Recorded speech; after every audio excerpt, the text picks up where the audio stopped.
Hello ਦੋਸਤੋ, ਸਵਾਗਤ ਹੈ ਤੁਹਾਡਾ ਰਾਜਨੀਤਿਕ ਪ੍ਰਣਾਲੀ ਦੇ ਪੰਜਵੇਂ ਅਤੇ ਆਖਰੀ ਵੀਡੀਓ 'ਚ। ਰਾਜਨੀਤਿਕ ਪ੍ਰਣਾਲੀ 'ਚ ਪਹਿਲਾਂ ਹੀ ਆਪਾਂ ਕਰ ਚੁੱਕੇ ਹਾਂ ਅਰਥ, ਪਰਿਭਾਸ਼ਾਵਾਂ, ਵਿਸ਼ੇਸ਼ਤਾਵਾਂ ਅਤੇ ਕਾਰਜ। ਅੱਜ ਦਾ ਟੌਪਿਕ ਹੈ ਰਾਜ ਅਤੇ ਰਾਜਨੀਤਿਕ ਪ੍ਰਣਾਲੀ ਵਿੱਚ ਅੰਤਰ। ਇਸ ਅੰਤਰ ਨੂੰ ਜਾਣਨ ਲਈ ਸਭ ਤੋਂ ਪਹਿਲਾਂ ਆਪਾਂ ਨੂੰ ਦੋਨੋਂ ਦਾ ਮੀਨਿੰਗ ਦਾ ਪਤਾ ਹੋਣਾ ਬੜਾ ਜ਼ਰੂਰੀ ਹੈ। ਤੇ ਚਲੋ ਸ਼ੁਰੂ ਕਰਦੇ ਹਾਂ। ਰਾਜ ਦਾ ਅਰਥ। ਰਾਜ ਇੱਕ ਸਰਵੋੱਚ, ਸਰਵਸ਼੍ਰੇਸ਼ਠ ਅਤੇ ਪ੍ਰਭੁਤਾਪੂਰਨ ਸੰਗਠਨ ਹੈ ਜਿਸ ਕੋਲ ਜਬਰੀ ਸਰੀਰਕ ਸ਼ਕਤੀ ਦਾ ਪ੍ਰਯੋਗ ਦਾ ਅਧਿਕਾਰ ਹੈ। ਅਗਰ ਗੈਟਲ ਦੇ ਪਰਿਭਾਸ਼ਾ ਨੂੰ ਪੜ੍ਹਦੇ ਹਾਂ ਤਾਂ ਰਾਜ ਉਹਨਾਂ ਵਿਅਕਤੀਆਂ ਦਾ ਸਮੂਹ ਹੈ ਜੋ ਸਥਾਈ ਰੂਪ ਵਿੱਚ ਨਿਸ਼ਚਿਤ ਭੂਮੀ 'ਤੇ ਰਹਿੰਦੇ ਹਨ, ਕਾਨੂੰਨੀ ਰੂਪ ਵਿੱਚ ਬਾਹਰੀ ਕੰਟਰੋਲ ਤੋਂ ਮੁਕਤ ਹੁੰਦੇ ਹਨ ਅਤੇ ਇੱਕ ਸੰਗਠਿਤ ਸਰਕਾਰ ਹੁੰਦੀ ਹੈ ਜੋ ਆਪਣੇ ਅਧਿਕਾਰ ਖੇਤਰ ਵਿੱਚ ਆਉਂਦੇ ਸਾਰੇ ਲੋਕਾਂ ਅਤੇ ਸਮੂਹਾਂ ਲਈ ਕਾਨੂੰਨ ਬਣਾਉਂਦੇ ਅਤੇ ਲਾਗੂ ਕਰਦੇ ਹਨ। ਹੁਣ ਇਸ ਪਰਿਭਾਸ਼ਾ ਨੂੰ ਪੜ੍ਹਨ ਤੋਂ ਬਾਅਦ ਕੀ ਨਿਕਲ ਕੇ ਆਉਂਦਾ ਸਾਡੇ ਸਾਹਮਣੇ ਕਿ ਵੀ ਦੇਖੋ, ਇਹਦੇ 'ਚ ਆਪਾਂ ਦੇਖ ਲੈਂਦੇ ਮੇਨ ਪੁਆਇੰਟ ਕੀ ਹੈ ਇਸ ਪਰਿਭਾਸ਼ਾ 'ਚ ਕਿ ਵਿਅਕਤੀਆਂ ਦਾ ਸਮੂਹ ਹੈ। ਰਾਜ ਕੀ ਹੈ? ਵਿਅਕਤੀਆਂ ਦਾ ਸਮੂਹ ਹੈ।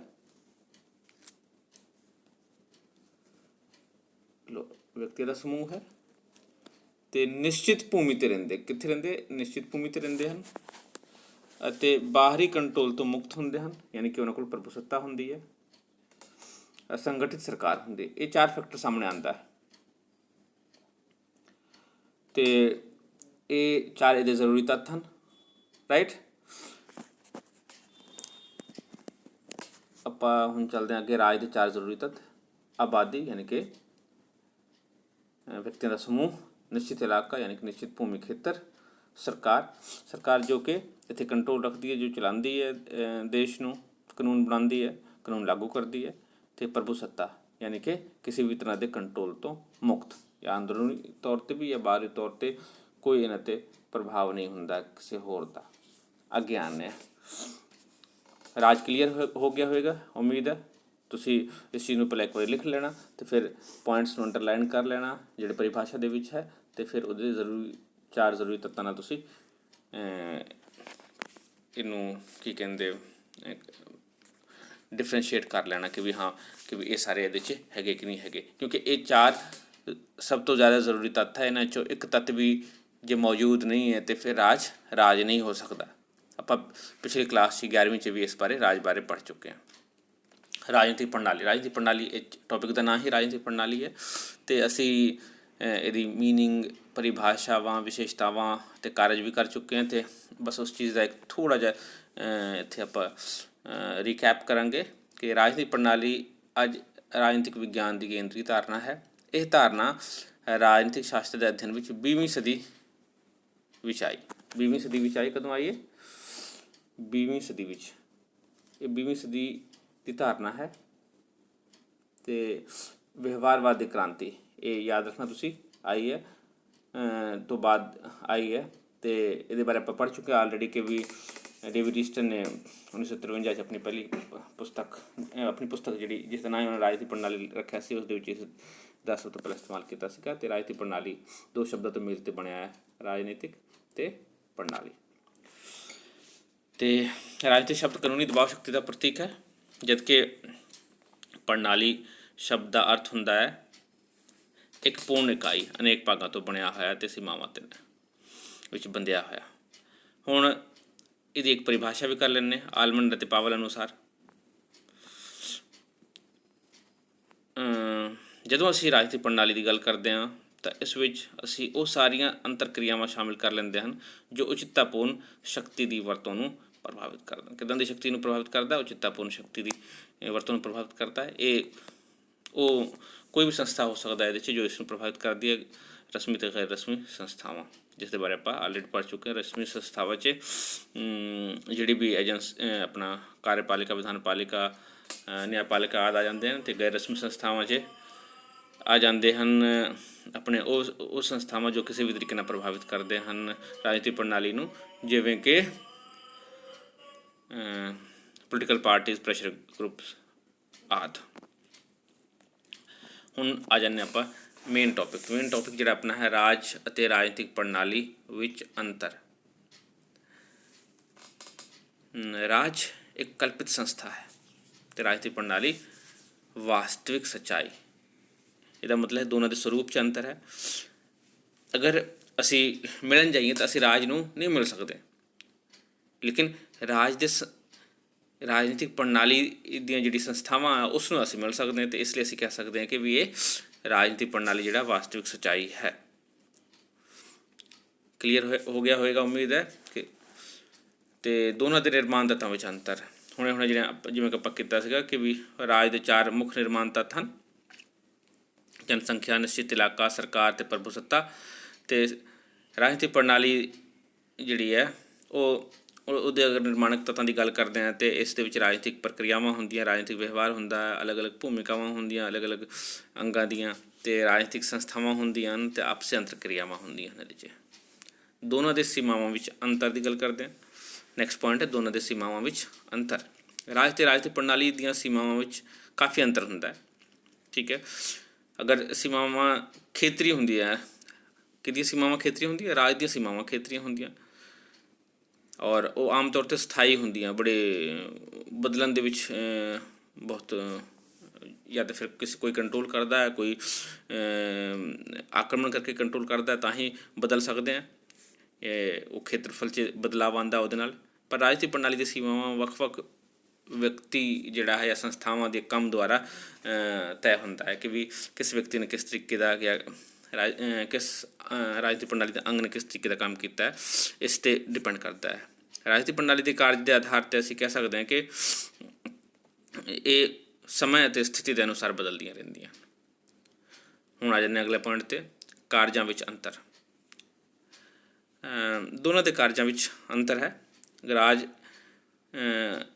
ਵਿਅਕਤੀ ਦੇ ਜਾਨ ਮਾਲ ਅਤੇ ਧਨ ਦੀ ਸੁਰੱਖਿਆ ਤੋਂ ਇਲਾਵਾ ਵਿਅਕਤੀ ਨੂੰ ਹਰ ਪ੍ਰਕਾਰ ਦੀ ਸਹੂਲਤਾਂ ਪ੍ਰਦਾਨ ਕਰਦਾ ਹੈ ਅਤੇ ਵੱਧ ਤੋਂ ਵੱਧ ਉਹਨਾਂ ਦੀ ਜ਼ਿੰਦਗੀ ਨੂੰ ਵਧੀਆ ਬਣਾਉਣ ਦੀ ਕੋਸ਼ਿਸ਼ ਕਰਦਾ ਹੈ। ਅਤੇ ਰਾਜਨੀਤਿਕ ਪ੍ਰਣਾਲੀ ਦੇ ਕਾਰਜ ਦੀ ਜਦੋਂ ਅਸੀਂ ਗੱਲ ਕਰਦੇ ਹਾਂ ਤਾਂ ਆਪਾਂ ਪੜ੍ਹ ਚੁੱਕੇ ਹਾਂ ਆਲਰੇਡੀ ਕਿ ਰਾਜਨੀਤਿਕ ਪ੍ਰਣਾਲੀ ਦੇ 2 ਮੁੱਖ ਕਾਰਜ ਹੈਗੇ: ਨਿਵੇਸ਼ ਕਾਰਜ ਅਤੇ ਨਿਕਾਸ ਕਾਰਜ। ਰਾਈਟ, ਉਹ ਰਾਜਨੀਤਿਕ ਪ੍ਰਣਾਲੀ ਹਮੇਸ਼ਾ ਜੋ ਨਿਵੇਸ਼ ਕਾਰਜਾਂ ਨੂੰ ਨਿਕਾਸ ਕਾਰਜਾਂ 'ਚ ਬਦਲਣ ਦੀ ਕੋਸ਼ਿਸ਼ ਕਰਦੀ ਹੈ। ਇਹ ਪ੍ਰਕਿਰਿਆ ਲਗਾਤਾਰ ਚੱਲਦਾ ਰਹਿੰਦਾ, ਜਿਵੇਂ ਕਿ ਆਪਾਂ ਪੜ੍ਹ ਚੁੱਕੇ ਹਾਂ, ਅਤੇ ਲੂਪ ਪ੍ਰਕਿਰਿਆ 'ਚ ਵੀ ਪੜ੍ਹ ਚੁੱਕੇ ਹਾਂ। ਉਸ ਤੋਂ ਬਾਅਦ ਆਨੇ ਕਿ ਵੀ ਅਗਲਾ ਪੁਆਇੰਟ ਹੈ, ਸਾਰੇ ਰਾਜ ਸਮਾਨ ਹੁੰਦੇ ਹਨ ਜਦਕਿ ਰਾਜਨੀਤਿਕ ਪ੍ਰਣਾਲੀ ਵਿੱਚ ਭਿੰਨਤਾ ਹੁੰਦੀ ਹੈ।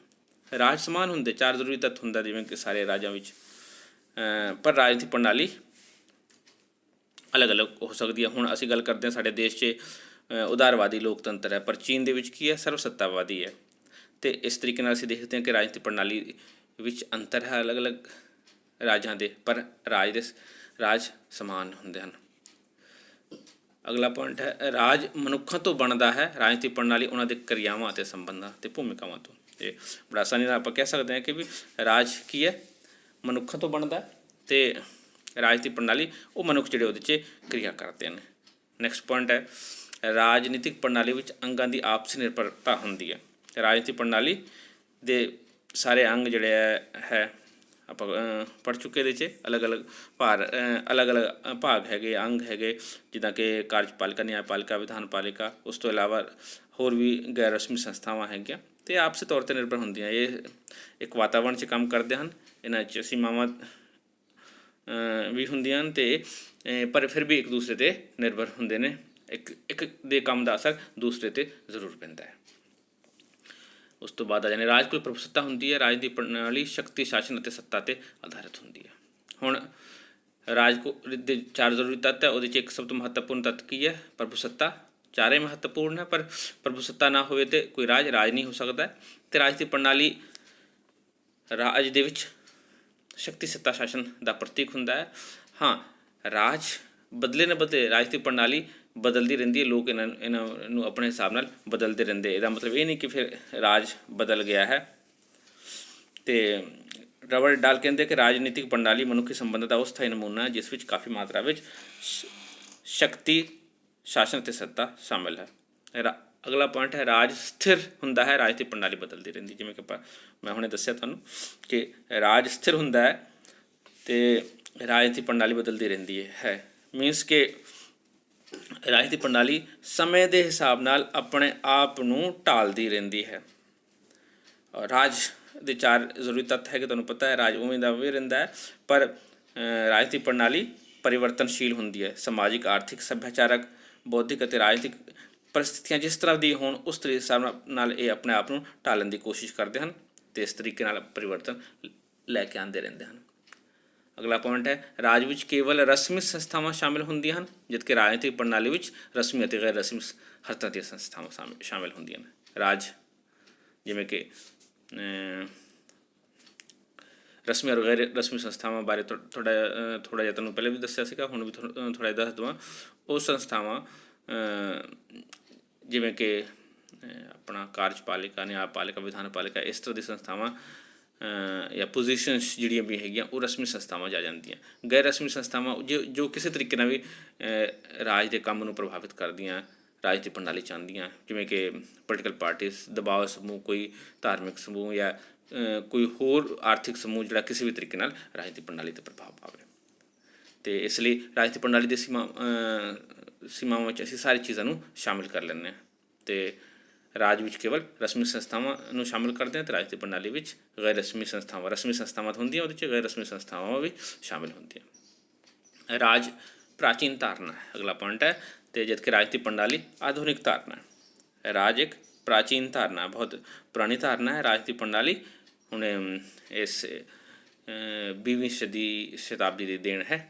ਅਤੇ ਰਾਜ ਵਿਆਖਿਆਤਮਕ ਹੈ, ਰਾਜਨੀਤਿਕ ਪ੍ਰਣਾਲੀ ਵਿਸ਼ਲੇਸ਼ਣਾਤਮਕ ਹੈ। ਵਿਆਖਿਆਤਮਕ ਦਾ ਮਤਲਬ ਕੀ ਹੈ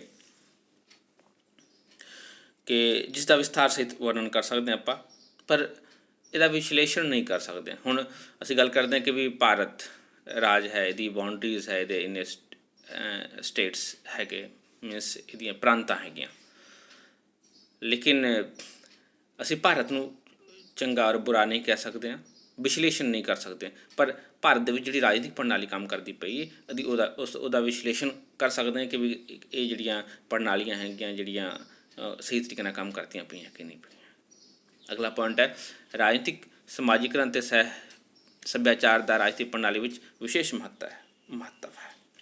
ਰਾਜਨੀਤਿਕ ਸੱਭਿਆਚਾਰ ਅਤੇ ਸਮਾਜੀਕਰਨ, ਹਰ ਇੱਕ ਰਾਜਨੀਤਿਕ ਪ੍ਰਣਾਲੀ ਦਾ ਆਪਣਾ ਸੱਭਿਆਚਾਰ ਹੁੰਦਾ ਅਤੇ ਉਹਦੇ ਅਕੋਰਡਿੰਗ ਸਮਾਜੀਕਰਨ ਵੀ ਰਾਜਨੀਤਿਕ ਪ੍ਰਣਾਲੀ ਕਰਦਾ ਆਪਣੀ ਨਾਗਰਿਕਾਂ ਦਾ, ਜਿਸ ਦੇ ਹਿਸਾਬ ਨਾਲ ਉਹ ਉਸ ਦੇ ਵਿੱਚ ਢਲ ਜਾਂਦਾ ਹੈ ਅਤੇ ਅੱਗੇ ਰਾਜਨੀਤਿਕ ਪ੍ਰਣਾਲੀ ਔਰ ਆਪਣੇ ਰਾਜ ਲਈ ਫਾਇਦੇਮੰਦ ਸਾਬਿਤ ਹੁੰਦਾ ਹੈ। ਇਸ ਲਈ ਇਹਦਾ ਵਿਸ਼ੇਸ਼ ਮਹੱਤਵ ਹੈ ਰਾਜਨੀਤਿਕ ਪ੍ਰਣਾਲੀ 'ਚ। ਹੁਣ ਸਿੱਟਾ ਵਿੱਚ ਅਸੀਂ ਕਹਿ ਸਕਦੇ ਹਾਂ ਕਿ ਰਾਜ ਇੱਕ ਸਰਵੋच्च, ਸਰਵਸ਼੍ਰੇਸ਼ਠ ਅਤੇ ਪ੍ਰਭੁਤਾਪੂਰਨ ਸੰਗਠਨ ਹੈ ਜਿਸ ਕੋਲ ਜਬਰੀ ਸਰੀਰਕ ਸ਼ਕਤੀ ਦੇ ਪ੍ਰਯੋਗ ਦਾ ਅਧਿਕਾਰ ਹੈ। ਜਦਕਿ ਰਾਜਨੀਤਿਕ ਪ੍ਰਣਾਲੀ ਦੀ ਗੱਲ ਕਰਦੇ ਹਾਂ ਤਾਂ ਇਸ ਵਿੱਚ ਅਸੀਂ ਉਹ ਸਾਰੀ ਅੰਤਰ ਕਿਰਿਆਵਾਂ ਸ਼ਾਮਿਲ ਕਰ ਲੈਂਦੇ ਹਾਂ ਜੋ ਕਿਸੇ ਵੀ ਪ੍ਰਕਾਰ ਨਾਲ ਉਚਿਤਤਾਪੂਰਨ ਸ਼ਕਤੀ ਦੀ ਵਰਤੋਂ ਨੂੰ ਪ੍ਰਭਾਵਿਤ ਕਰਦੀਆਂ ਹਨ। ਦੇਖੋ ਬੜੇ ਸਪਸ਼ਟ ਰੂਪ 'ਚ ਵਿੱਚੋਂ ਇੱਥੇ ਲਿਖਿਆ ਹੋਇਆ, ਅਤੇ ਤੁਸੀਂ ਇਸ ਨੂੰ ਇੱਕ ਵੱਡੇ ਕੁਐਸਚਨ 6 ਨੰਬਰ ਦੇ ਕੁਐਸਚਨ ਦੇ ਰੂਪ ਵਿੱਚ ਤਿਆਰ ਕਰ ਸਕਦੇ ਹੋ। ਔਰ ਜਿੰਨਾ ਮਟੀਰੀਅਲ ਮੈਂ ਤੁਹਾਨੂੰ ਇੱਥੇ ਦਿੱਤਾ ਹੈ ਤੁਸੀਂ ਸਾਰੇ ਦਾ ਸਕਰੀਨਸ਼ਾਟ ਲੈ ਕੇ ਤੁਸੀਂ ਆਪਣੇ ਨੋਟਬੁੱਕ 'ਚ ਲਿਖ ਸਕਦੇ ਹੋ, ਦੁਬਾਰਾ ਤੋਂ ਸੁਣ ਸਕਦੇ ਹੋ। ਕਿਤੇ ਕੋਈ ਪੁਆਇੰਟ ਸਮਝ ਨਹੀਂ ਲੱਗ ਰਹੀ ਤੁਹਾਨੂੰ ਤਾਂ ਤੁਸੀਂ ਕਮੈਂਟ ਕਰੋ, ਮੈਂ ਉਸ ਨੂੰ ਕਲੈਰੀਫਾਈ ਕਰਾਂਗਾ। ਇਹਦੇ 'ਤੇ ਕਲੈਰੀਫਿਕੇਸ਼ਨ 'ਤੇ ਇਸ ਨੂੰ ਮਤਲਬ ਹੋਰ ਕਲੀਅਰ ਕਰਨ ਦੇ ਵਿੱਚ ਅਤੇ ਇੱਕ ਹੋਰ ਵੀਡੀਓ ਬਣਾ ਕੇ ਪਾ ਦਾਂਗਾ। ਅਤੇ ਲਿਖਣਾ ਜ਼ਰੂਰੀ ਹੈ, ਲਿਖੋ। ਜਿਸ ਚੀਜ਼ ਨੂੰ ਤੁਸੀਂ ਲਿਖਦੇ ਹੋ ਉਹ ਤੁਹਾਡੇ ਮਾਇੰਡ 'ਚ ਜ਼ਿਆਦਾ ਦੇਰ ਤੱਕ ਰਹਿੰਦਾ ਹੈ ਅਤੇ ਇਹ ਪੇਪਰ 'ਚ ਉਸ ਨੂੰ ਰਿਕਾਲ ਕਰਨਾ ਵੀ ਆਸਾਨ ਹੋ ਜਾਏਗਾ। ਅਤੇ ਹੁਣ ਇਹ ਹੈ ਕਿ ਵੀ ਤੁਸੀਂ ਇਸ ਵੀਡੀਓ ਨੂੰ ਆਪਣੇ ਦੋਸਤਾਂ ਨਾਲ ਜ਼ਰੂਰ ਸ਼ੇਅਰ ਕਰੋ ਤਾਂ ਕਿ ਜਿਹੜੇ ਘਰ ਬੈਠੇ ਹੈ ਉਹਨਾਂ ਨੂੰ ਕੁਛ ਨਾ ਕੁਛ ਮਟੀਰੀਅਲ ਮਿਲਦਾ ਰਹੇ। ਮੇਰਾ ਮੇਨ ਮਕਸਦ ਵੀਡੀਓ ਬਣਾਉਣ ਦਾ ਇਹੀ ਹੈ ਕਿ ਘਰ ਬੈਠੇ ਸਟੂਡੈਂਟਸ ਨੂੰ ਕੁਝ ਸਬਜੈਕਟ ਦੇ ਹਿਸਾਬ ਨਾਲ, ਸਿਲੇਬਸ ਦੇ ਹਿਸਾਬ ਨਾਲ ਮਟੀਰੀਅਲ ਮਿਲ ਸਕੇ। ਅਤੇ ਮਟੀਰੀਅਲ ਪੂਰੇ ਡਿਟੇਲ ਦੇ ਵਿੱਚ ਹੈ ਅਤੇ ਉਮੀਦ ਹੈ ਕਿ ਤੁਹਾਨੂੰ ਪਸੰਦ ਆਏਗੀ। ਅੱਜ ਰਾਜਨੀਤਿਕ ਪ੍ਰਣਾਲੀ ਆਪਣਾ ਟੌਪਿਕ ਪਹਿਲਾ ਖਤਮ ਹੋਇਆ। ਮਿਲਦੇ ਹਾਂ ਆਪਾਂ ਨੈਕਸਟ ਵੀਡੀਓ 'ਚ।